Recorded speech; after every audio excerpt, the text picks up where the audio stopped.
Good afternoon, everyone. My name is Rob Fisher. I'm a faculty member here at the Jack Joseph and Morton Mandel School of Applied Social Sciences and director of our Master's in Nonprofit Organizations degree program. I'm delighted to welcome you all this afternoon to this exciting panel, the second in our three-part series this spring. And as you may know, we have been trying to bring more attention to the areas of philanthropy and social investment, and we're really delighted to have a fantastic panel for you today with four guests that I would be pleased to introduce in a moment. A couple of housekeeping items. We are asking you to take the time to fill out an evaluation form before you go. If you need a restroom, they're just out past the double doors on the right. Don't ask to get your parking validated. I don't know what else. There may not be any other housekeeping. I was supposed to tell people to move up, but it looks like you all have already heeded that request, so thank you. But we may be joined by a few latecomers, so please invite them into seats near you if you could. So the topic today is about when social mission meets market force and how we make sense of this space. And I want to read you a definition, not of social entrepreneurship, but a social entrepreneur. Social entrepreneurs are playing the role of change agents, which happens to be our most favorite phrase at the Mandel School, in the social sector by adopting a mission to create and sustain social value, recognizing and relentlessly pursuing new opportunities to serve that mission, engaging in a process of continuous innovation, adaptation, and learning, acting boldly without being limited by resources currently at hand, and finally, exhibiting a heightened sense of accountability to the constituencies served and for the outcomes created. And this comes to us from Dees from 1998. This is a tall order for any one person. And the four folks that we have with us today have been working hard on this for quite a few years and are going to share their experiences working in this space. And I'll just be up front saying we could get into a whole debate about definitions of social enterprise, social entrepreneurship. That is not the goal of this session, to resolve that great debate. But in my simple mind, what I think about is, as people in socially engaged people, when we see players out in the landscape, and we think of pure nonprofit 501c3s on one end and pure for-profit on the other end, somewhere in the middle here are the kinds of things that we're talking about today. And we will talk about to what extent, if things are about a social good, should we care about what the organizational form is, which is an open question that we should engage with. So now, and before I turn to introduce our panelists, I want to give special thanks to Gail Schlang and her husband, the Gail and Elliot Schlang Philanthropic Fund, for providing really the impetus, the heart, and the guidance and support for this series. So thank you, Gail, who is here with us today. All right, well, and I'm not going to do justice to them, and you should meet them. And by the end of today, if you know nothing else, you will know great places to shop, eat, and drink.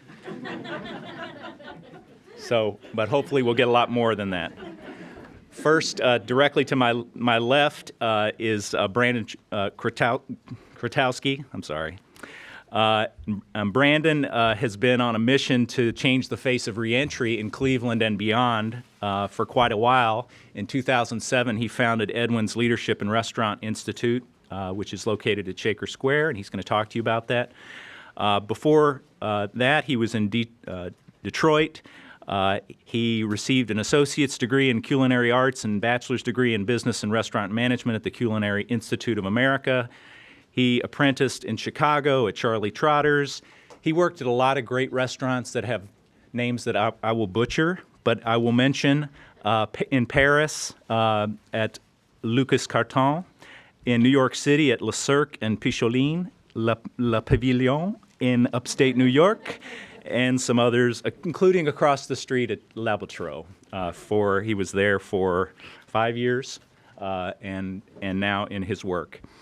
He has received a number of fantastic awards, including recently the Whitney Young Junior Award from the Urban League, the 2015 Medical Mutual Pillar. Also, he was named a CNN Hero last year, and he, I think, particularly important to an audience at the Mandel School was Volunteer of the Year Award from the Grafton Correctional Institute. So Brandon will be speaking first, and then I'll just introduce our other three.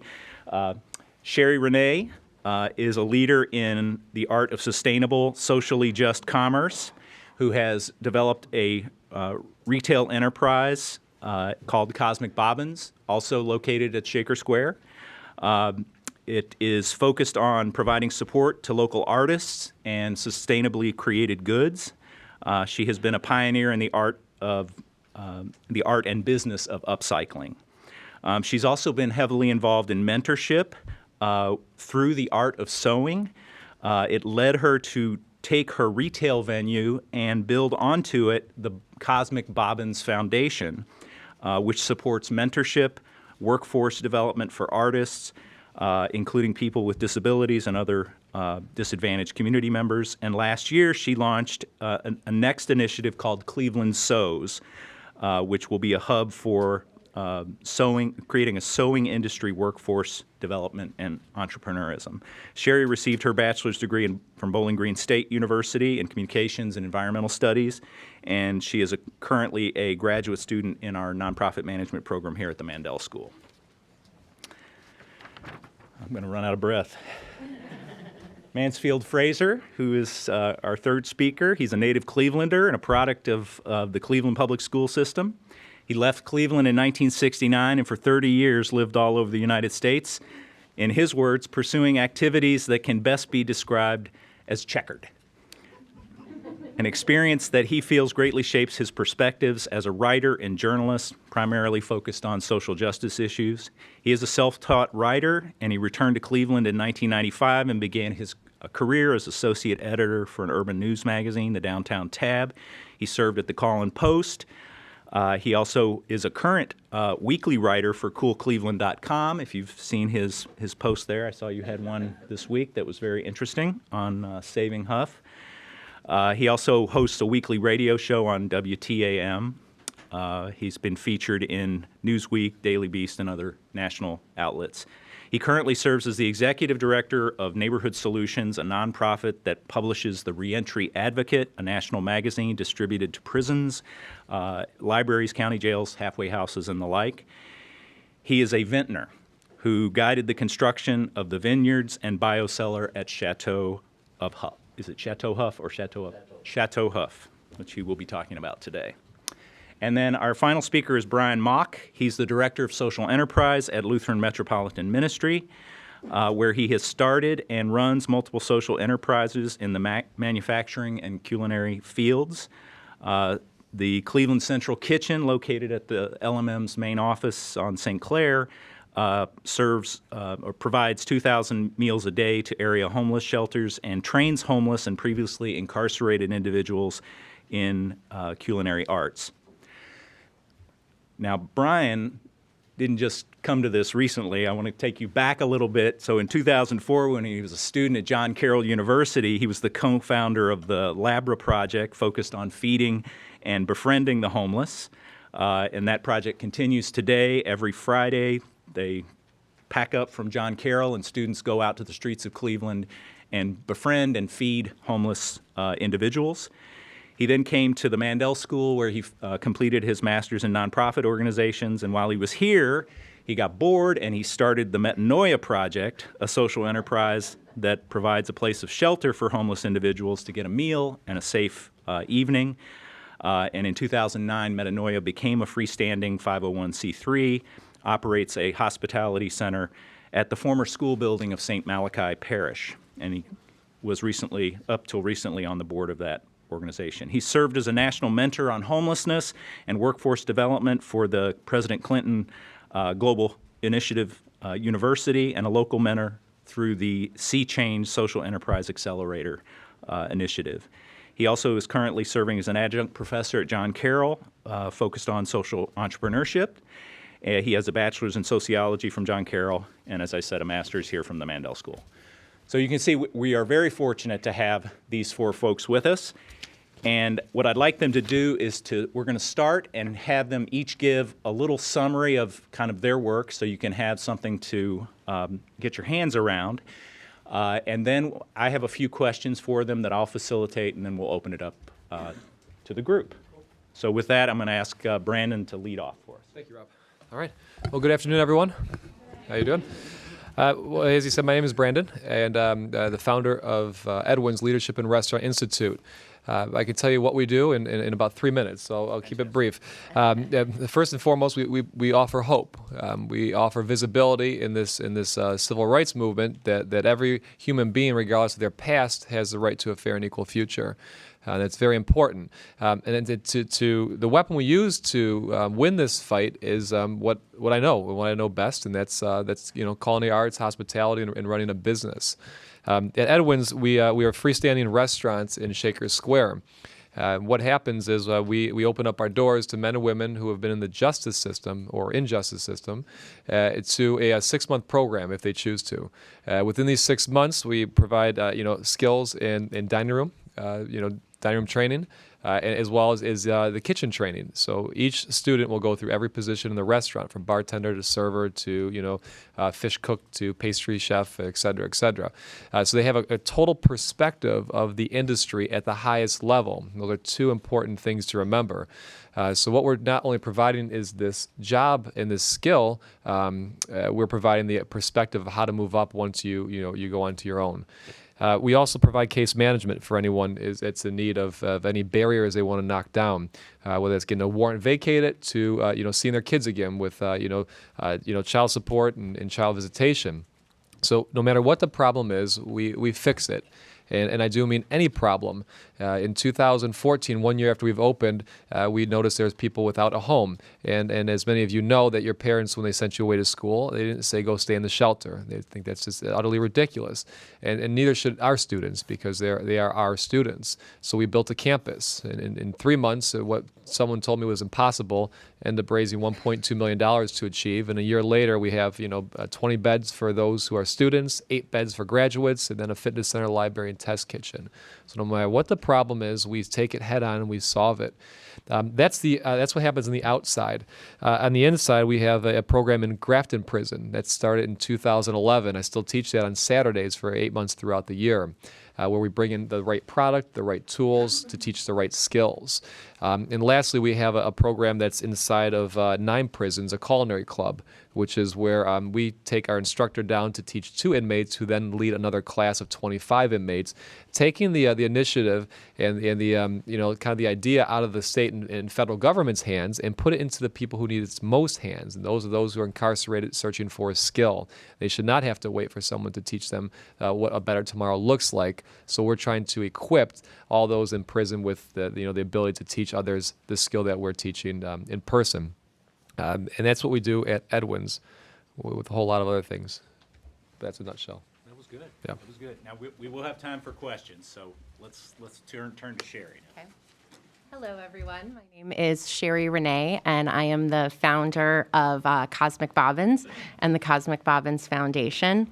I have a little bit of a different journey. I had a vision about 15 years ago to start a mission-based social enterprise. And 15 years ago, social enterprise really wasn't something that was sort of widely talked about or utilized or really developed in our community. And actually I have to thank organizations like Brandon's for really paving the way, I feel, to kind of wrap people's head around what these types of businesses and enterprises can look like. But needless to say, I started 15 years ago with a mission about job creation in underserved populations. And I wanted to do this through arts-based entrepreneurship, sewing education, and outreach. And so I had, contacted a number of the community leaders, foundations, sort of sharing my idea of what this could look like. And very quickly, again, I sort of realized this wasn't something that was going to be widely accepted. And I was advised to start it as a for-profit entity. And that sort of led me to going out to the West Coast, pursuing my education a little bit more around the business side of apparel manufacturing, which then ultimately led me to Mexico, where I studied. I went to a lot of the maquiladoras, or the factories there. I was studying denim and jeans production at the time. And so that led me to start working with artisans there in low-income areas, and started to develop products and work in really a direct trade and fair trade type of model. So needless to say, I would come back to Cleveland and sell products, and started working in that way very organically. This then, through various different needs for capacity building, I would partner with other nonprofit organizations like United Cerebral Palsy, CVEC, the Help Foundation, because all aspects of the manufacturing and production that I would do myself. And I would always ask myself, well, you know what, if I'm just doing this at my kitchen table, how could we utilize this skill maybe to help someone who has limited mobility or, some other type of barrier to employment? So that's sort of the essence and the thinking of how I really was building this enterprise. So needless to say, I started also doing partnerships with Youth Opportunities Unlimited, started working with at-risk youth. And what I found over the course of working in the community was that our programming really started growing more traction. And we had set up a store in Shaker Square where we were representing the work of over 65 local entrepreneurs, as well as fair trade vendors, doing screen printing, custom embroidery in-house. But again, sort of the need for our programming was sort of outgrowing the needs of the revenue of the store, and or the influx of the revenue from the store. And so needless to say, after 15 years and getting feedback from the community of, people saying, we really love the work that you're doing with the communities and the populations that you're working with, and we want to help you and want to support, but unfortunately, as a for-profit entity, we just can't. And so it was sort of an epiphany even for me of just kind of bringing me really back to why I created this enterprise in the first place, which was about the mission. And so I've sort of gone on, like I say, sort of this journey of the for-profit to end up back sort of where I started. And we'll talk a little bit, I think, more about sort of this nonprofit and for-profit entities.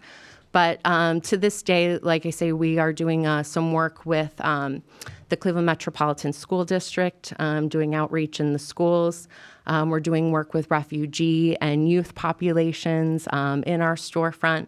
And we just actually recently launched the Cleveland Sews Initiative.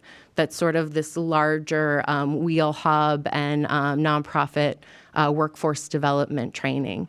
So we're very excited. It's been a constant, it's been an evolution, but always sort of still maintaining the same mission. So it's been very fun, but I think that's part of the creative arts that you get to sort of involve in that. So Let's walk down to the vineyard with Mansfield. It's that close. It's about a mile from here. Hi, I'm Mansfield. About 25, almost 30 years ago, America came to the realization that inner cities are dying. You go to Detroit, where Brandon is from, there are miles and miles of complete dead zones. Around Cleveland, you'll see some dead zones. When I say a dead zone, I mean they're past the tipping point. There will be no houses built there. General Motors is not going to helicopter in and open up a plant. These parts of town will stay vacant unless we do something. Now, these very bright people who realized that we have these dead zones have yet to figure out what to do about them. They're still dead. You can drive through many cities throughout the United States and see these zones. So our mission at Neighborhood Solutions is to create a triple net bottom line. We want to reuse vacant land and buildings, grow something green and healthy, and create jobs at the same time. And we use populations coming out of incarceration because some guys love working in a kitchen like Brandon trains them. Others would rather hang themselves than work indoors. Believe me, some people just do not. I'm one of them. You put me to work in a kitchen, boy, the food is going to be horrible because I don't like being indoors. I mean, I'm indoors when I'm writing, but I much prefer to be outdoors. And there are a lot of guys that way. So we train them in viticulture. We're teaching them to grow grapes. Why? Because grapes create tremendous profit. People say, why don't you grow bell peppers? No profit in it. There's a guy growing tons of bell peppers. I can't compete with him. So our goal is to take guys that one of the biggest fears of people coming out of incarceration is that they'll never be able to get a job. We disabuse them of that notion. Our vineyard was built by guys from Oriana House, which is right up the street from the vineyard. We would have them come volunteer while they were still in the halfway house. If they showed a strong work ethic, then we would hire them. And because my wife has a master's in social work, she makes me start untrained people at $9.50 an hour. I just hired one on Monday. Our goal is to get them to $17.50, a living wage. Our ultimate goal is to become, is based on the Mondragon principle that of collective ownership, that the people who actually work there own the business. It's a very successful model. Personal belief that, I think capitalism is overrated. I think long-term it's not going to suffice. But cooperative ownership is what we promote. We started as a nonprofit. We will remain a nonprofit, but we're in the phase now where we're building our winery. We started with the vineyard. That's been very successful. We grow grapes that makes award-winning wine.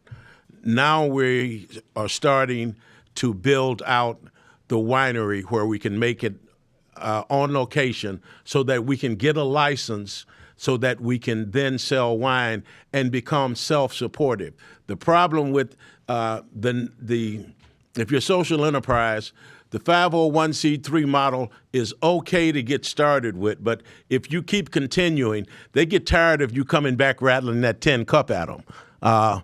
They want you to become self-sufficient. So we have a product that we know we can make quality wine so that our goal ultimately is to create paychecks, to make solid citizens, to reconnect people to families, to, like Brandon said, to solve their issues. But ours is temporary, part-time, transitional employment. We know people do not want to be digging in the dirt for the rest of their lives. Most of the guys, and we've had 50 guys go through our program since we started the vineyard, they come, they stay sometimes for weeks to months.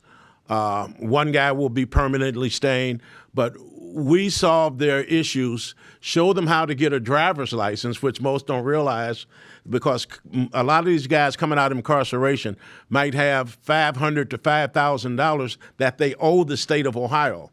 But if you pay the state $50 a month and don't miss, they give you your license back. After a year, you can take the CDL, commercial driver's license. So a lot of our guys are truck drivers, and they start there at $25 an hour. So we try to move them on, find something that they really want to do, but they start at our vineyard, and some grow to like it, but it's only a beginning. It's not an end. But the underlying premise is we want to expand the vineyard to the vineyard we have now produces 900 to 1,000 bottles of wine, which is really nothing. We have to get to the 20,000 bottle level to be successful. So we're looking at lots all over the east side to expand and build more vineyards. But the critical part for us, we have to build the winery so that we can process the wine and get the license. And that's been the real challenge for us as a nonprofit, because when we approach philanthropic organizations and say we're going to use guys coming out of prison and we're going to make wine, they say no. We have to get their minds wrapped around the idea that this is a viable venture. And that's been a real struggle. We also are looking to do hops because there's a worldwide shortage of hops, and we can farm hops also. And that's been a real struggle.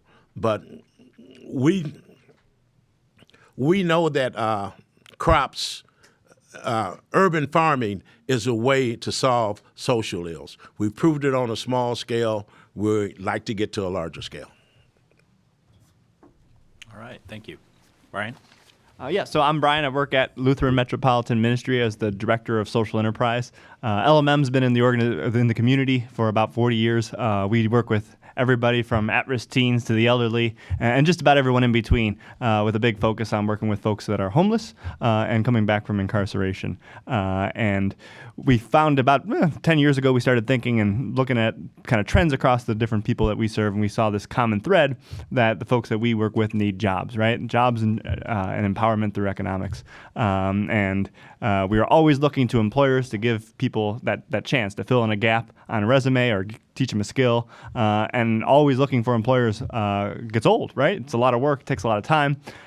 So we said, hey, we'll just create businesses ourselves and we'll become that employer. That'll be so much easier. That was when they hired me in 2011 as the Director of Social Enterprise, which was, I think, just a ton of fun to have as a job title. It's just, in my mind, I hear Director of Fun, which is really cool.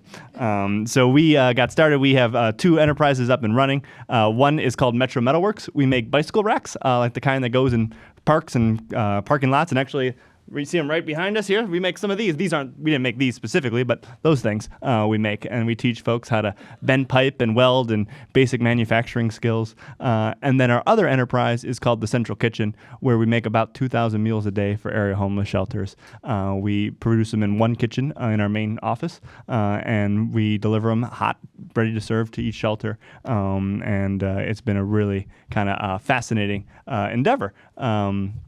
Behind both of these enterprises, we have really robust training programs. For example, in our culinary program, it's a 6-month endeavor where they do 3 months of lectures and labs, and they learn everything from the basics of kitchen terminology to butchery, where we'll buy the front end of a cow and they'll break it down into different pieces and parts. And obviously, I'm not a cook. I just run I push the paperwork around. And they do the seafood and basic cooking methods, the whole 9 yards. Then they do 2 months where they're actually working in our kitchen, being part of the production team and leading groups of newer students in the production. And then the final month is a month of job readiness and resume writing, interview skills, those kind of things to finish off and have them the ability to polish off their resume and get the job. And then we have, of course, a whole suite of wraparound services from case management, alcohol and drug treatment, the whole 9 yards, supporting that process. The curriculum, I'm actually really excited to share. The curriculum is pretty cool. We've actually become licensed as a trade school in the great state of Ohio. So in academic settings like this one, I get to introduce myself as Dean Bryan, which is great. And then we've had the American Culinary Federation come through and review review our curriculum and validate that, which is also a really great thing. I call it the NASCAR effect, right? The more kind of logos and things we can put on our certificate, the more employable our folks look to, employers. So yes, that's been really kind of some of the enterprises that we've gotten going. And then behind that, the training program we've really been developing out of this infrastructure that is the enterprise. We've branched out. We've had this training module that we branched out to do a partnership with the Cuyahoga County Board of Developmental Disabilities, where we work with Solutions at Work, where folks with developmental disabilities go through a modified curriculum and are able to get the full certificate program from our program, which is really cool and it's beautiful. Not to get too sappy, we have graduations where we have folks from the community, folks coming back from incarceration, and folks with disabilities all graduating together, and it's just a really beautiful integrative moment where people of all different walks come together and can really thrive. And then we've also been looking at, so we have a lot of challenges for folks in our program to finish it. It's 6 months, it's long, it's hard, and it's intentionally hard, but there's a lot of barriers to folks in their lives. So we've been trying to think, people get released, they've got all sorts of, from prison, they have all sorts of barriers, right? Connecting with family, figuring out where they're gonna live, what they're gonna eat, those kind of details that get in the way of studying. So we said, wouldn't it be great if we could get people further upstream and before they're released, they could start doing training. So we've actually started a program with ODRC and the Northeast Reintegration Center, which is the women's prison in downtown Cleveland, where women actually come about 6 to 9 months before their sentence is up. They come in the evening, they're dropped off by the prison, and we're supervise them at night, and they actually go through our full culinary program. So the really cool effect is that instead of people leaving prison and starting our program, people are leaving prison and going directly into employment, which is great. So those are kind of the really kind of neat things we've been up to. Fantastic. I don't know about you, but I'm so excited. This is such a cool set of things going on in our community. And I want to understand better, and I know those in the audience will have their questions. But I wanted to start with a question about the form that you've taken. So if you look at the social enterprise space, we mainly see two kinds of models. One is traditional nonprofits that, in response partly to what Mansfield offered, that need to have more diverse revenue, have sought some kind of revenue-producing enterprise to augment the rest of their organizational budget, which may be under pressure from various funders. So that's a traditional nonprofit kind of reaching into this space. I think on this, and Bryan, I'll put you in that camp, not that you were motivated by the money, but as part of that bigger picture. I think the other examples we have here, that there was a concept, and from the get-go there was a consideration of what should we be. And Sharie, you shared that you went for-profit and now you're nonprofit. Mansfield, you started 501c3. Brandon, you're wholly 501. Is that right? 4 of them. 4 of them. Okay. All right. So I guess, I don't want to talk about how many angels can dance on the head of a pin here, but should we care? Should we care what the underlying form is as a consumer? If you have a product that I think highly of and you charge a price that I like, I will buy it, right?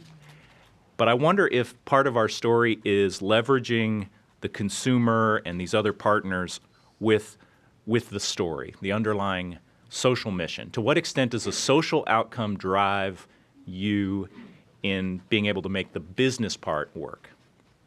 So I kind of smooshed together a couple questions. So if that doesn't sound familiar, hopefully I enhanced it. But I'm open to first reactions. We'll start.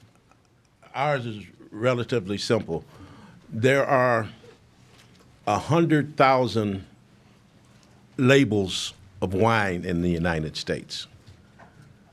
If you go into any supermarket or a wine store, you're literally going to see shelves where there's hundreds to probably 1,000 in the average wine store. The competition is very, very tough.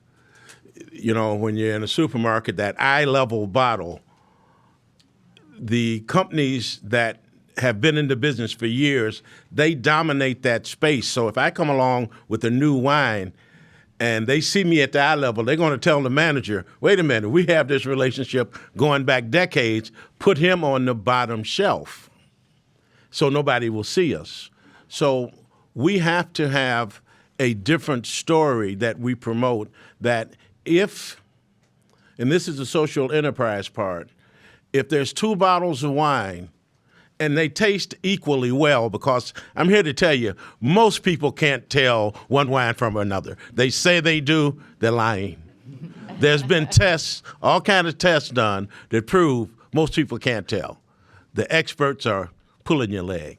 So if we can make wine that's comparable to the other person's wine, and our wine, if you buy our brand, you're helping someone in society, we think that will cause people to buy our wine over another brand.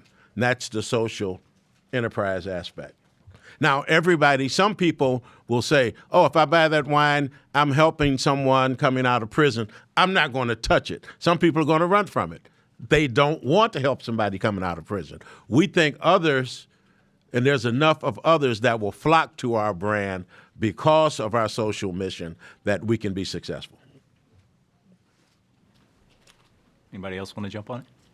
Yeah, I would just say I don't think corporate structure matters too much. I think it's a helpful indicator, but I think what really matters is what you're doing for the community. If that's what the consumer's interested in, is are they doing something for the community? And we've heard about greenwashing, which is companies that just kind of throw a bunch of recycle and earth bumper stickers on their product, and they're spending more time advertising the great work that they're not doing than there are resources actually doing something nice. And I think that's and that could be that you can fall into that trap on a for-profit or nonprofit structure. It's probably less likely in the nonprofit world, but I don't think that it's exclusive. And I think that's really what you want to look for: organizations that are legitimately interested in the community good. Whether that's a for-profit structure or a nonprofit, I don't think particularly matters. There are advantages to each, from startup funding to your ability to move quicker, or versus nonprofit if you want to be incredibly slow. That you can certainly pick that structure. But there's certainly advantage to each. But I think the major, as a consumer, the major thing is, are they legitimately providing the community good that we're looking for?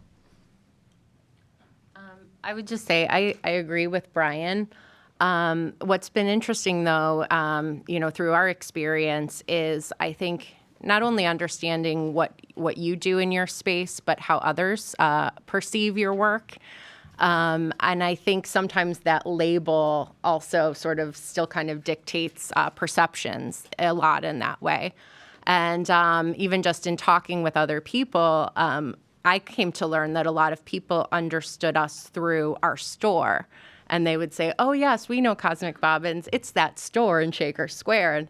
And when they would actually learn about all the other work that we were doing in the community, I was surprised, because I live and breathe it on a daily basis. I was surprised in sort of, maybe not telling our story well enough, or that just people were, didn't know about that. And then when they would find out about it, they're like, oh my gosh, we love your store, but we didn't even know you were doing all these other things. And so really sort of even now for us, sort of that necessity even of identifying that, of, okay, the for-profit is our store, or that's, how we distribute things. But our foundation is really where we're able to, propel our work even further. Because through the for-profit model, as we've found, there's some limitations with that in doing good work. And so while it's always been our priority in a lot of ways, I personally maybe haven't gotten to excel my mission as much as I wanted, because we were and are, entirely bootstrapped, or have been in the work that we've been doing. So we were sort of confined by, how many products we could sell in terms of how much, we could sort of give back and help. So for us, I say, even though we've been labeled a for-profit, we've essentially been operating as a nonprofit the entire time, and not being able to sort of even receive any of the benefits that sort of come with that work. So I think, internally, organizationally, and as an enterprise, it can affect you. And I think you just have to, sort of think critically about what fits in the best spot, and it may evolve and change as the model grows and evolves. Well, Brandon, I want to I'm the last one. I'm on an island now, aren't I? So I think it's really good questions. It's a really good question, and there's some really good answers. And I think it's really hard for me to tell you what I'm going to tell you standing up here in a suit and a tie, because I'm not looked at as what you think I am or who I am. So you have to look at me at my lowest point, and my lowest point was being in jail, or it was being without a home. And having someone there to guide me, okay? Then you have to, this is going back, maybe 13 years or so. And I just knew that it worked for me. And I knew that if it worked for me, it could work for everyone. But I also know that I'm human. I'm going to die. And it's not going to be a long time I'm on earth. It's not long that any of us are on earth, right? So I said to myself, I want to create something that helped me at my lowest point, that can help everyone when they're at their lowest point, and it can help them forever. What can help someone forever? And that's what dictated the corporate structure of what Edwins is and why it was created. I knew that as a for-profit, being human, that it wouldn't last as long as it should, that I need to do something that would be put in the hands of somebody who can carry on a legacy for lifetimes after I'm not here. And it has to help those who need it most, like me when I was at my lowest point. And that's what dictated this structure. It was something that was everlasting. And then that's that. Now, with that said, I knew that I could build a business out of anything. I just knew that I had the work and the ethic, and I had the patience and also the impatience, but the wherewithal and the persistence to build it no matter what it looked like, where it came from. And that's half of the mission that we do, right? We don't look at someone because they're past. We just know there's a potential in someone. So I looked at it the same way as a business. No matter what this business is called, it's going to be everlasting. Now I just need to make it a business and make it a sustainable business. And that's kind of how this is driven. It's driven very freakishly. I mean, they don't say this in textbooks or how this outline goes, but it was driven from necessity, and that's how it starts. And then on the flip side, as a consumer won't come back to Edwins if their food sucks. They will not come back. They will say, this is shit. I paid $50 for it. I'm not coming back. I'm going to go to Fire next door, or I'm going to save my money, go to Cosmic Bobbins and spend it on a sweater.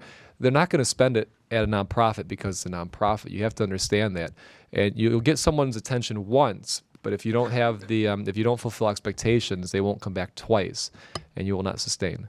So I think there's a benefit to having a nonprofit, and that it's everlasting, and that the community can support something that they believe so is everlasting as well. And by everlasting, you're partly meaning that through the bylaws, through the board, there's a continuation beyond your. We're mortal, man. We're gonna die. Bottom line. Okay. Hey, put it in hands of people who can take this. Look at the Salvation Army. Bryan, did Charles C. start Lutheran Metropolitan Ministries, or someone before Charles? I always get confused because he's been around so long. Yeah, Richard Searing did, but Charles was there very much at the beginning. Within probably the first 5 years, he was integral. But I mean, this guy Richard, I don't even know Richard Searing. I'm embarrassed to say that, but he's how many of lives is he affected or affecting or can affect? That won't end with the right group of members to carry that on. but to put a point on it, Edwins has received numerous awards for high dining, fine dining experience. If somebody comes in there and never hears anything about the mission, comes in, has a fantastic meal, it might be given away when they get the receipt, and it says on the receipt, tax-deductible donation to Edwins. That might be the first indication that this is a different kind of restaurant. But that's perfectly fine from your perspective, as long as they're getting, that consumer's getting that exchange that's, as Bryan said, good product, and the social mission is baked in a way. Baked in, that's good. Sorry.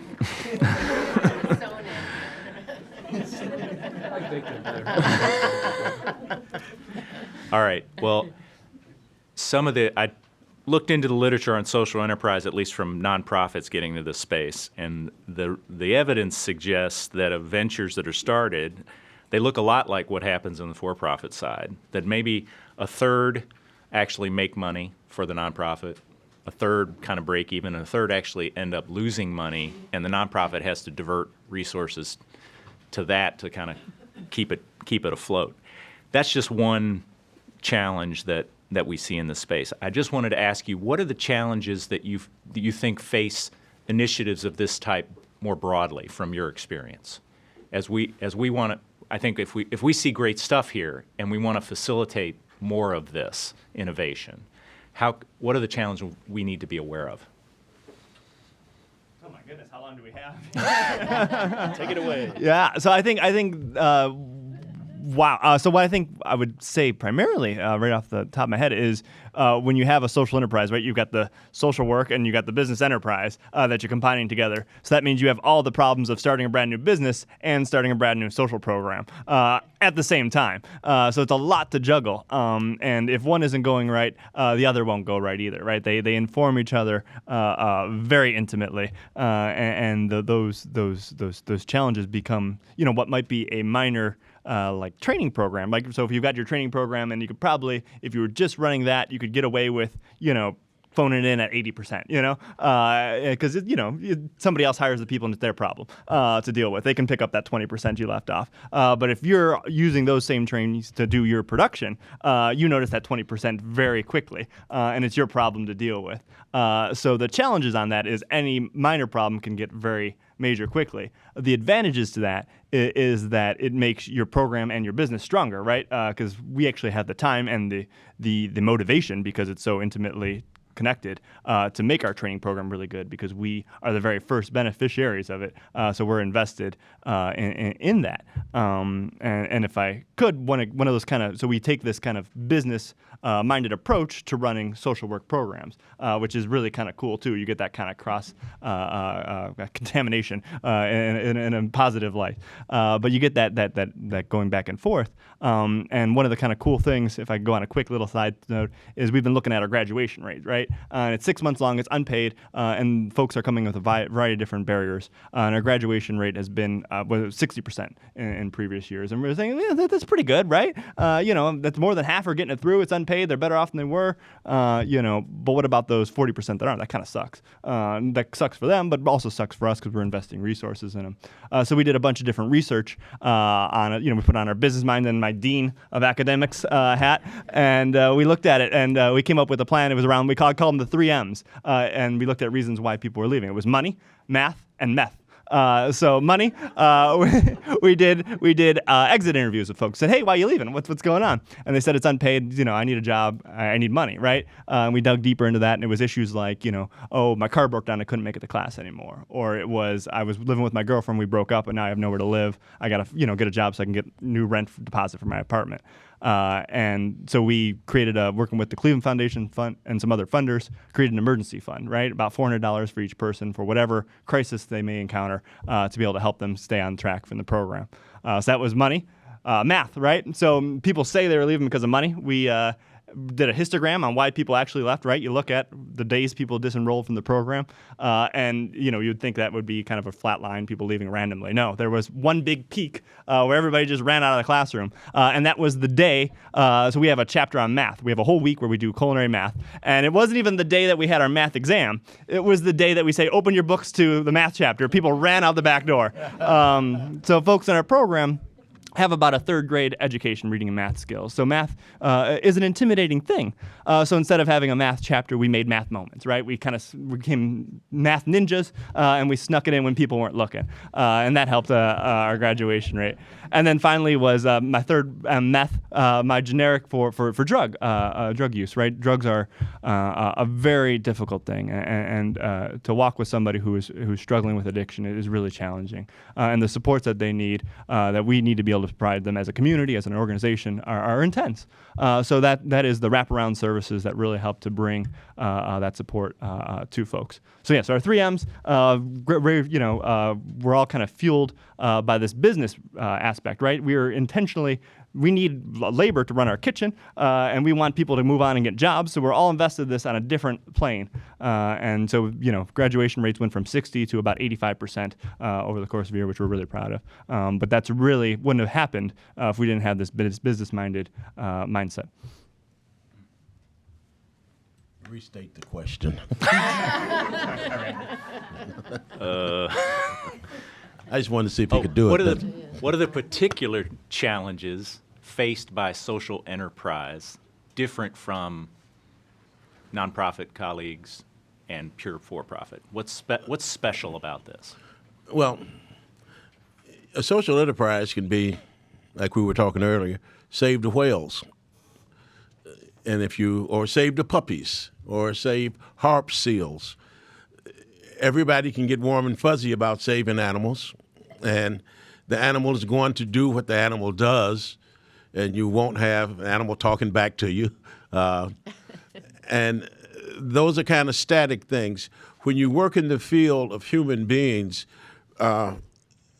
saving and repairing human beings, it gets trickier because, of course, they talk back, they have feelings, they have emotions, and you have to, at the bottom line, if you really want to be successful, you have to be willing to become family with the people that you're working with. We create a large family. We let them know when they come to us, you're part of our family now. So it's not 9 to 5. If you want to do this in a community, I would suggest you move into the community because nobody likes arm's length liberals. They don't want you living in the Gates Mills and coming to help poor people. People don't like that. I live in the community where my vineyard is. My wife and I, who's social worker, we moved into Huff 17 years ago because we know we wanted to help. So we're embedded in the community. But they're also, because since I'm formerly incarcerated, I can talk the language. If you can't talk the language, you'd better get somebody on staff that can, because you can't connect with people. How I'm talking to you folks now is not how I talk to new clients. I talk their language. I don't expect them to talk mine. So you have to meet people where they are, able to talk their language, and you have to be very, very firm. By being firm, I tell them right off the bat, I'm not asking you to be good, don't get in trouble.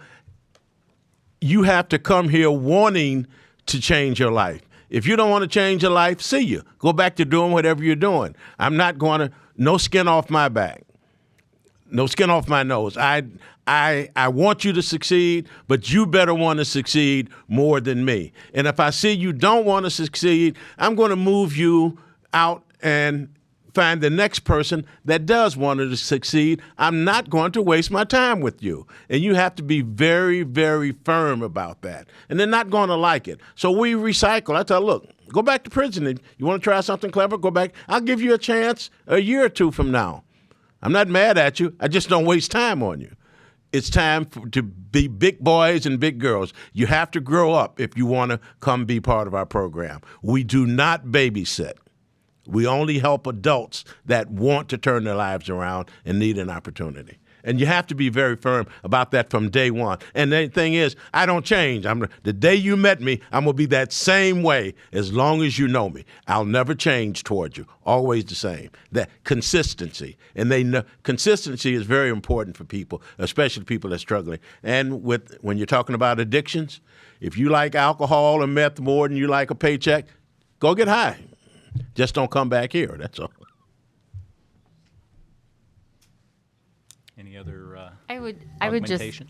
just comment. I mean, as far as all of the guests here on the panel, I think probably really a key to the success and sort of playing off of what Bryan and both Mansfield said is that you really do have to be in the trenches with the work.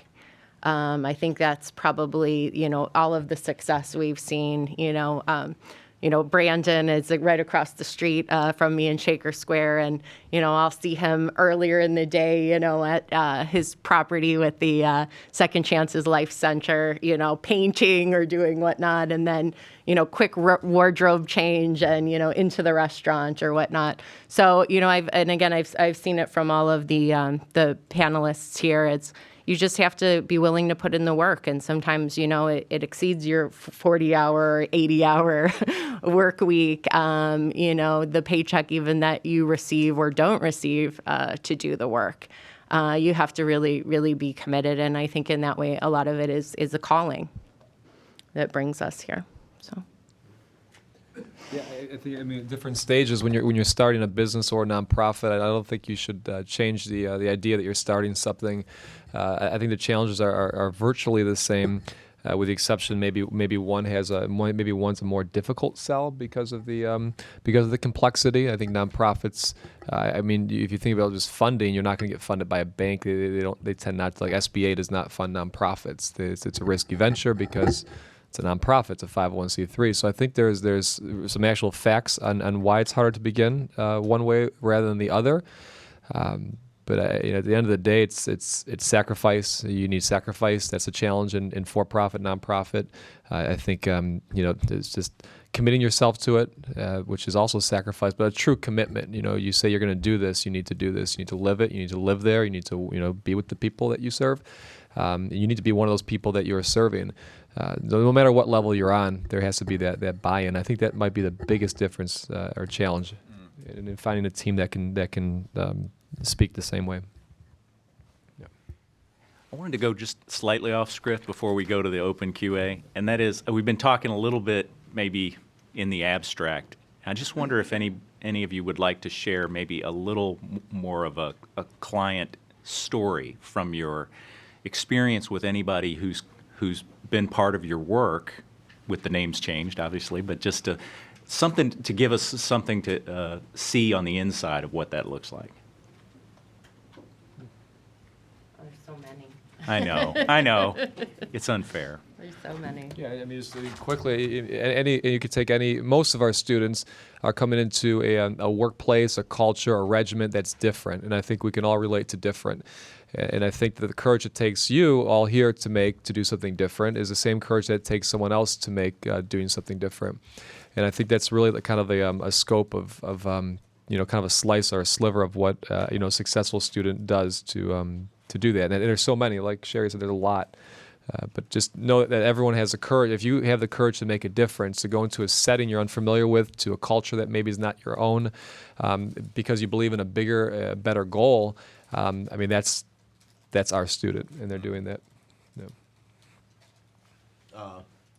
No, go ahead. On the same day, I had two incidents happen. We have volunteers that come and work at our vineyard from Hawkins School. They serve the half-service days, and I try to find something real hard for them to do. And we have professionals, and one day, one of my guys came up to me, and a friend of mine is a jurist. I won't use his name. He's a judge. He said, "That's the judge that sent me to prison 10 years ago." And I said, "Let's keep that," because the judge didn't recognize him. He recognized it. I said, "We won't say any more about that." And later on that day, we had some high school kids, some local high school kids come, and this was very touching. Another guy, he saw his son come to work for us, and he hadn't seen his son in about 7 years. And so they had a kind of reunion at the vineyard. So we do touch lives in the neighborhood. Okay, I'll jump in. One story that comes to mind, and actually a lot of why I said it was so difficult to decide, because I really think these are the things that I know for myself on a day-to-day basis in doing this work. It's these types of stories that really are the motivation of when you're like, yes, this is why I do this work. But one of them that comes to mind is, as I work in the CMSD schools doing some education with students. And through our sewing curriculum, the first project that I taught the students to make was a pillow. And so one of the students came up to me, and, he was, the next day he's, showing me his pillow, and he's hugging it, and he's like, "Miss Renee, you taught me how to make this pillow and it looks like I bought it in a store. I'm like, well, you did a really great job. It looks incredible. And he's like, you know what? I was so excited that I went to bed early last night because I had a pillow. And he's like, my dad was knocking on the door like, why are you in bed? And he said, I said, don't worry about it, Dad. And he's like, but I had this pillow, and he's, clutching it and hugging it. And it really, a lot of the time the students don't share, the inner workings or the barriers or the challenges in their life, but they'll share something that gives you a snapshot into their experience. And, I could only think to myself, like, wow, I have a lot of pillows. I love pillows. And here is, something so simple, and that we actually not only gave him a pillow, essentially, but we gave him a skill that he can create or make something that meets him on a needs level. And I think cultivating, those types of things are so essential. And that's when I really see, we can simplify it and say it's a pillow, but really looking at what's happening here in that capacity for self-sufficiency and empowerment, and is I think really the transformational work of what we do. Yeah, so there's just so many thoughts. I've been almost paralyzed over here trying to think through all the different folks and the heartbreaking stories and the wonderful, wonderful moments of bliss that you have. And I think what I'd like to share is a story that isn't so much about an individual, but anybody remember the great polar vortex of whatever, 14 or 15, right? When everybody's, that staycation we all had because you got like a week and a half off because it was cold and snowy and no, the county shut down. So during that thing, we had a hard time because we, still have 2,000 meals that need to get out and the homeless still need to eat. And I remember on the day that it was absolutely terrible, there was like a foot of snow. It's like negative 20, freezing rain and all that stuff. And there was, our kitchen still had to go out, and I struggled to get there. Just struggling to get my staff there. When we showed up that morning, there were people that had to take trainees and students of ours that had to get up at 3 a.m, take 3 or 4 buses to get there, and we had 100% attendance throughout the polar vortex, right? And that is amazing. Paid staff I couldn't get to come in. People coming in just to learn and to be here. The folks that we're all working with. That's not a testament to anything that I'm doing. That's a testament to the people that we're working with, and that when you give them a second chance, they run with it. And they're the most dependable people that I've ever seen, and dedicated and committed. And that moment, or that whole week, was just astounding to me. And they really showed up and are very dependable. And I think just a testimony to giving people second chances. All right, wonderful examples. Thank you for the unscripted add-on there. I'd like to open it up for questions, and if you will raise your hand, I will come to you with this mic so that we capture it for our online virtual watchers. Thank you. Hi. So we've been talking a lot about structure, nonprofit and for-profit, and you all are very grassroots, which is great, but there's also a larger national immersion of benefit corporations and how that's changing corporate structures. House Bill 545, Ohio House Bill 545, is in its committee right now. And I'm just curious what implications you see with your own work or nationally with like the larger goals that you're working towards, what this new corporate structure has. Anybody? I don't think they have. These are legal entities. The what's the L3C corporation? Low profit corporations. These are legal entities that might allow people to make certain investments and recoup those investments. It's still going to, and we looked at virtually every model. We looked at what they're doing in other states. And a lot of them really are legal schemes. Don't get confused.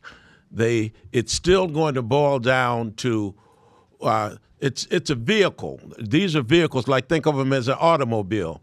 You can build a different car. They all can get you from point A to point B, but it's what goes on in our cars that makes the difference. So the vehicle itself is not, in my mind, that critical. You can be successful with a number of different of those models and structures. Yeah, I think I would echo what Mansfield says on the vehicle part, the vehicular part of this. You know, I don't know enough about House Bill 545. I do know, you know, I don't take any state or federal money. I just try to get involved in what's doing, what's best and what's right and what's just for the person who needs it most. And I think there are so many vehicles to accomplish that nowadays. If there's an additional one on the road, well, so be it. It's just still going to boil down to someone's, someone's passion and someone's expertise to succeed. So I don't, think of it as a positive or negative, but it's, I don't know enough about the bill either. So. All right, I'm working from the back here. You, sir. Sorry. Hi, thank you for the talk today. It was really interesting. I have kind of a two-part question. First part is, you have this room full of people who are interested in this. I'm wondering if you could maybe speak to the challenges you see in growing awareness of these concepts from an even earlier age in the collegiate community. So how do we get these concepts? I kind of agree with Mansfield in that capitalism as it is right now is going to have to kind of make some adjustments. And so how do we get to start to bring a valuation towards social enterprise, social entrepreneurship for a youth audience so they become the new consumer base? And then secondly, from kind of a top level, can you maybe speak to the barriers and the challenges of getting money to start to filter into these industries? So how do we get financial institutions and private investors to see more value in maybe not getting as much of a return on their investment, but having a larger social impact with the work that's being done? I hate school. I don't like school. I don't like academics. It's a good question. At the end of the day, this all boils down to, developing a product, right? Without overanalyzing it, without over labeling it. I don't even know when people say, they asked me to be a social entrepreneur one time in Seattle. I said, well, I don't know what that is, man. Just tell me. And this is like 3 years into Edwins. So labels, I don't really get caught up with. So that's just a context. But to get to your question, if you develop a product that has value, you'll sell it, and your product doesn't have value if you're not finding a market for it. So that speaks to so many levels. It's either the banks don't want to invest in it, the corporate, because they don't see value in it. I think it's important to build something that they see value in, and working with whatever levels of that organization to sell that value to. But a lot of people come in with just a shit product to these boardrooms and these foundations, and they expect to sell it. I can remember with Bryan, I had a shit product in 2011, and we were going after the same grant from the Cleveland Foundation, and I had to look at myself and say, am I doing, there's 5 steps to doing this. The first is you have an idea, you write down. I mean, you can write these 5 things down. I say it anywhere in the country, it's the same 5 things. Write your plan down, right? You have a business plan, a Loctite business plan. I had holes in my plan, right? Okay, you have a good business plan. Next thing is, do you have an entity where you take up legal space? So the business plan is partly getting out of between your ears, because everyone between their ears has a great idea, and they go around life with a great idea, but they never make it vulnerable to the world. Nor the second step is, do they make it vulnerable to society with an entity? An entity takes up space, okay? It's a legal status, a 501c3, a for-profit, et cetera, et cetera. It's 3, getting a human team around that idea, okay? It's doing it now. Doing it now. Start doing it. I start teaching in prison. The 5th step is, you can polish it up and brand it and make it look pretty. And the last step is to sell. So step 6 is to sell. So when you say, the question is, well, how do you create more, interest in other areas, or even in youth trying to take this on? I think it has to go through those 5 steps to really make it of value to someone who's younger in school. Why do I take this over an option that will, I know, give me $100,000 a year in accounting? I don't know. Those are known entities. I think it's making sure it's being sold properly, following those steps, and the same goes for a corporation. Yeah. Now it's just funny now how things have changed. Things have changed when you fight for, like I was asking people for $50. Edwins opened up, I had $10.48 in my bank account. $10.48. That was it. I put everything on the line. I was there. I was there. But I think that what people saw was there's a value in this. It's helping humans. And a corporation said there's a value in this. We can look good. And there's a value in this, to a lot of people. Then it started to sell, and it's like wildfire now. It's wildfire. Yeah. And I would just say, sort of to echo Brandon, is, really I think developing your proof of concept that way. And I think a lot of it is getting started. And it's sort of starting to, gain that awareness, and then create your navigation from that point. I, again, sort of look back on my experience, and even though I say essentially we've been, operating as a not-for-profit, I look back when I started 15 years ago, and realistically, we probably couldn't have started as a not-for-profit entity because of all of the complexities, and even as I'm learning in the MNO program of successfully operating and running a nonprofit organization. So as students, we might not necessarily have that direct awareness when we start. So I think kind of getting your feet wet, and also there's a lot to speak from that experience, even then as you enter in new phases of your development. One of the things, the first part of your question, there's a growing awareness of social enterprises and hyper-local. The world is turning hyper-local. People want local products, eat at local restaurants. So that's already taken off. Now you have to position yourself and make yourself look professional. So the areas that we knew something about but weren't expert, we were able to attract, say, a designer that was a student at Case that designed our website that just knocked people's eyes out.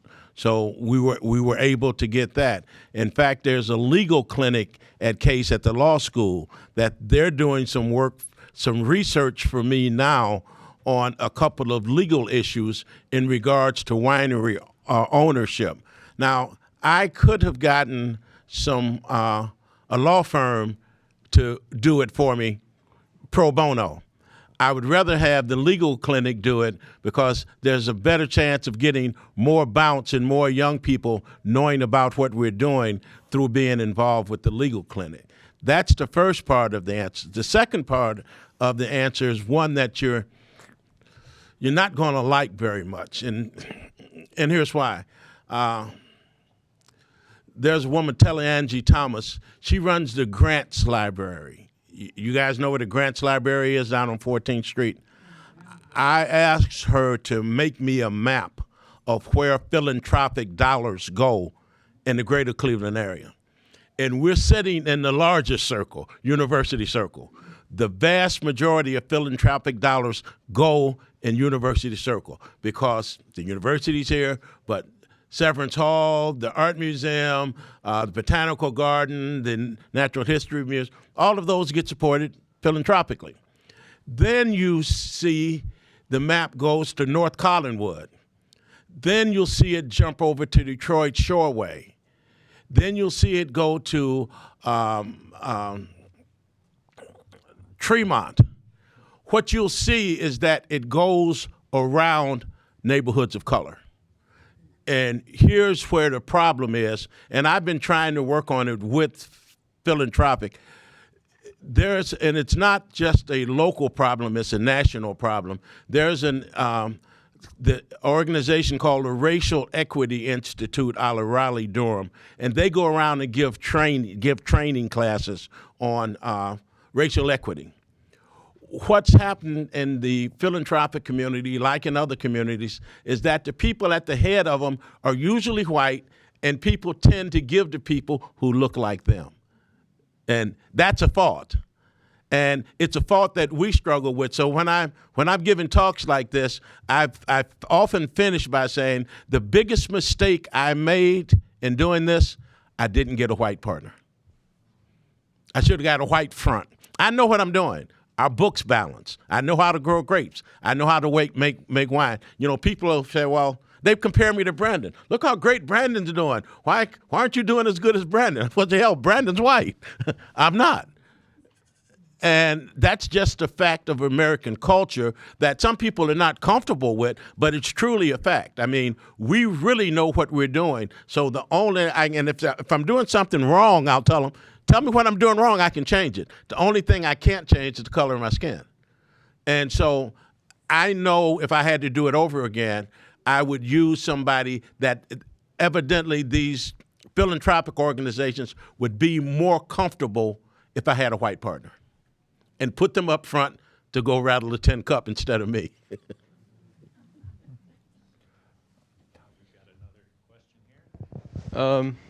In response to your response to that question, and to bring up my actual question, do you see there's a lot of like microcultures that you guys have created within your communities, and in your respective organizations, each with their own language that you say facilitates the success of your organizations. However, as you expand, you see like you're going to have to, I would assume you're going to have to break away from that language, not necessarily in the organization itself, but in order to expand. This is not a correct assumption. Yeah, so that's my question then. Do you see that as being a barrier in your expansion? The fact that you have, you've created this community and there's a language associated with it, regardless of like the race or religion of the people. And in order to have the biggest impact, you want the people who you expand with to speak that language, or to at least be affiliated with that group, or to be a part of that culture, period. So do you see that as being a barrier to expansion? Cultural barriers? I don't. Because when I said language, there's probably 35 forms of English. We train guys to become truck drivers. They can become a truck driver and speak truck driver language and learn it real quick. All they got to do is learn how to drive the truck. Our language is not so specialized that it's a barrier. It's not a barrier. Of course, they can't speak like I do when I'm speaking to you. If they want to go to college, they have to learn to speak the language of college students. And we explain that to them. But if they want to stay in construction or the other skills, working outdoors, the language is not going to be a barrier at all. None. What about for other people, let's say me, a college student who wants to help? Is that a barrier? Well, then you have to come learn their language. Oh yeah, you have to learn their language. You know why? They can't learn yours. It's easier for you to learn their language than for them to learn your language. Yes, Oh, I'm sorry. Yeah, from that standpoint, your language would be a tremendous barrier, and it's not about skin color. You could be black, you could be as dark as me, but if you can't speak their language, you're still going to have the same barrier. Exactly. Oh, yeah, it certainly is. We're actually going to take a question from our virtual viewers. Yeah, we have a question here from a doctoral student in the School of Nursing who's watching the live stream. She asks, in Cleveland, the first Waldorf school opened up 4 years ago, and it supports gardening, sewing, survival skills, and all of the essential skills that you said are needed in life. These kids play outside and use nature and learn science, math, English, cooking. These skills seem to be what keeps adults out of trouble. Maybe these same skills can help our youth if education is restructured to include them. What is your thought process in terms of our children having these grassroots skills early on instead of later in life as rehabilitation?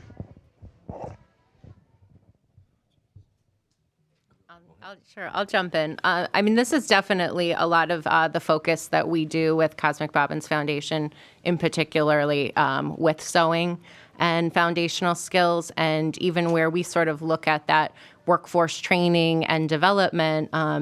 What we're seeing a lot in the, working with the CMSD skills and whatnot, technology is kind of taken over so much of these generations, and to actually do or make or, toil in the garden is almost, unfortunately become, obsolete in a lot of communities.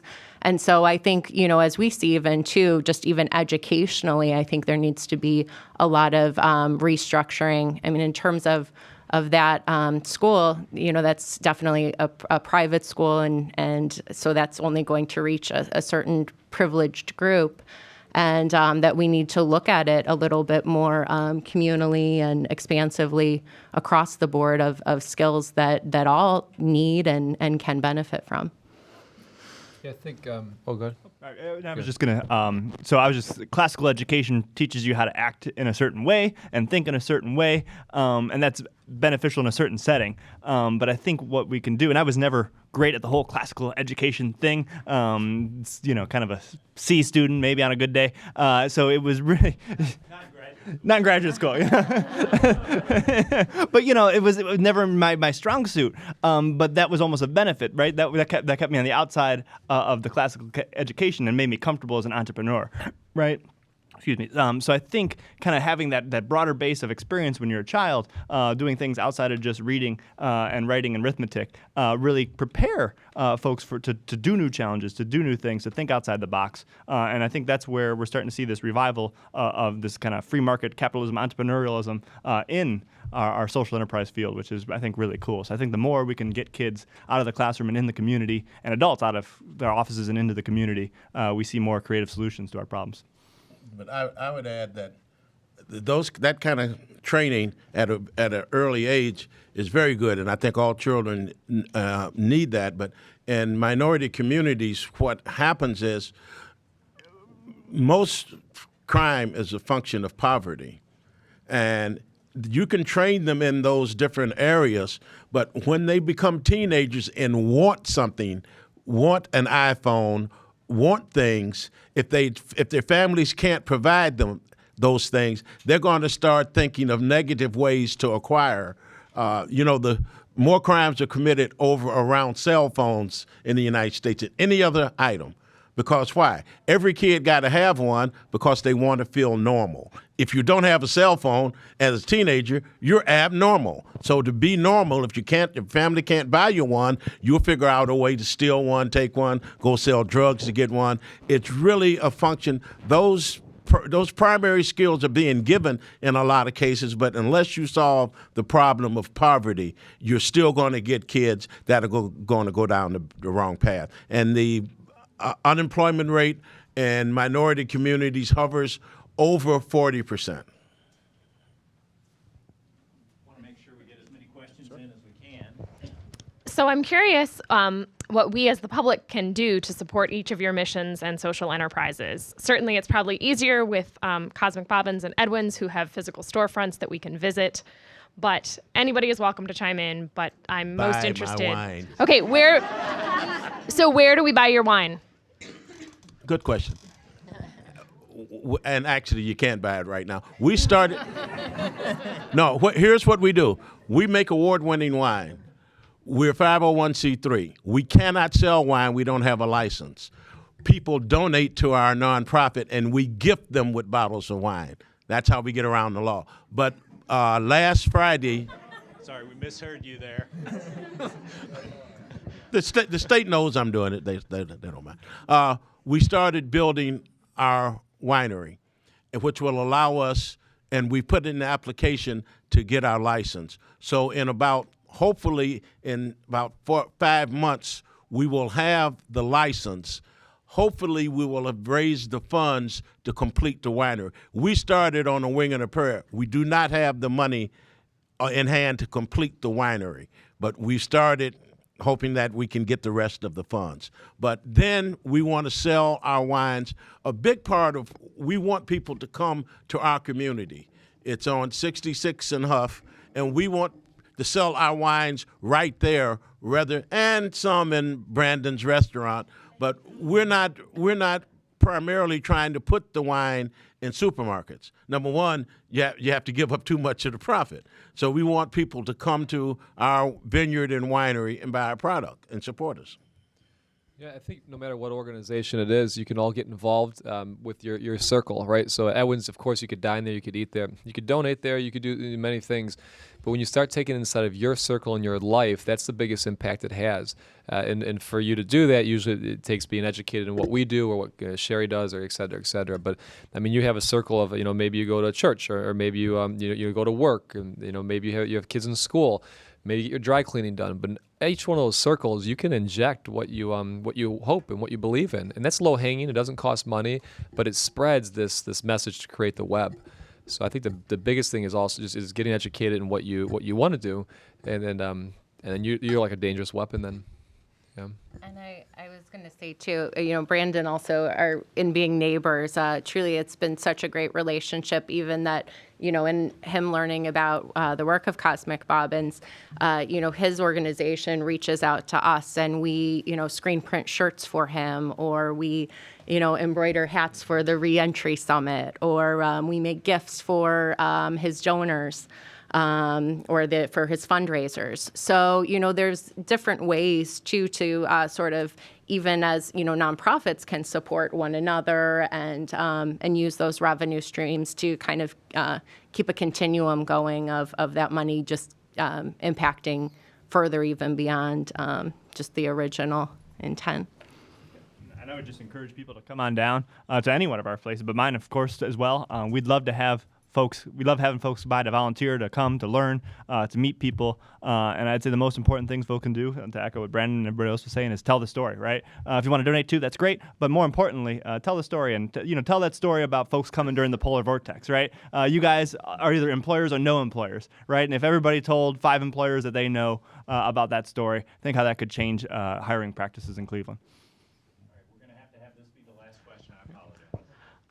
So in many ways, the 4 of you are, kind of some of our local pioneers in the area of social enterprise.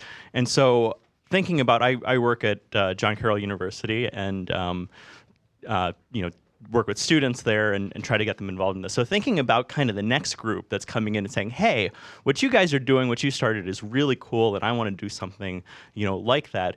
I'm just wondering if you have kind of a wish list of what supports or structures or resources in the community would have been helpful for you when that you didn't have when you were coming up, that might be helpful for the next guy that's kind of saying, hey, as social enterprise is getting traction, what structures, what things can we put in place to make it easier for somebody to say, I want to do something new, I have this great idea. Well, hey, social enterprise, that might be an avenue for you.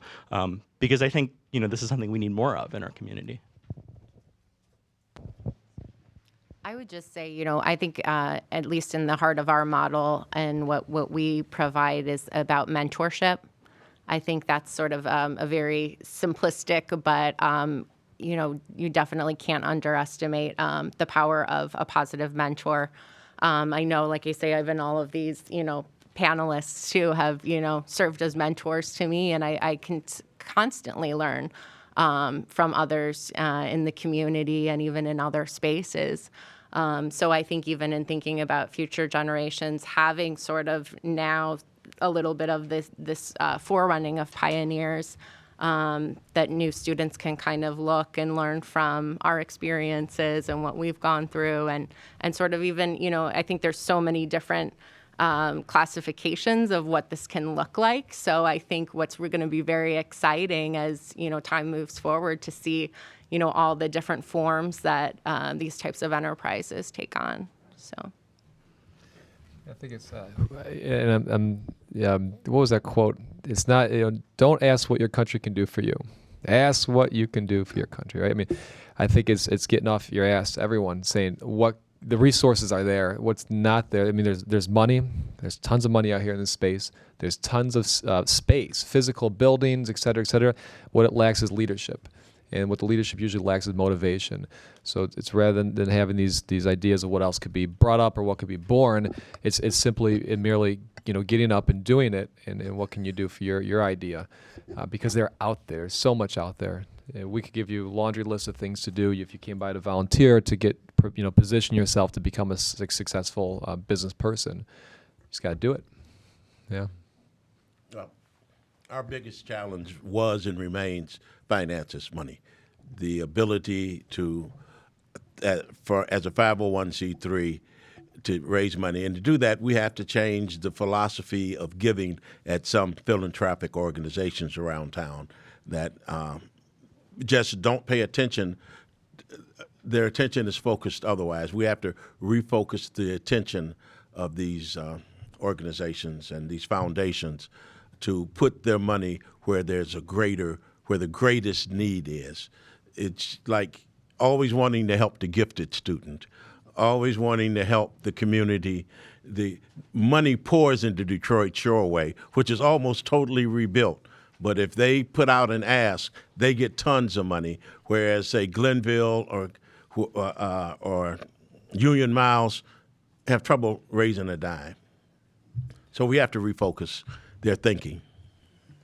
I think our community is doing a great job of preparing people, as entrepreneurs, from our schools to our incubator groups. So I think the next link in that chain is I see kind of a specific need for small grants or funding sources to help people kind of pilot or incubate their idea. Right? You have a good idea, a little bit of like capital from I'm talking like $1,000 to $5,000 just to get proof of concept or do a little pilot on it. I think is where people are kind of hitting that bottleneck. And if you do, right, so grant cycles are 6 months or a year, and by then some other business for-profit that's nimbler has moved into your space and still in it, right? I think a fast-acting grant that could be in small amounts to help incubate social enterprises, nonprofit or for, would be a great need in the community.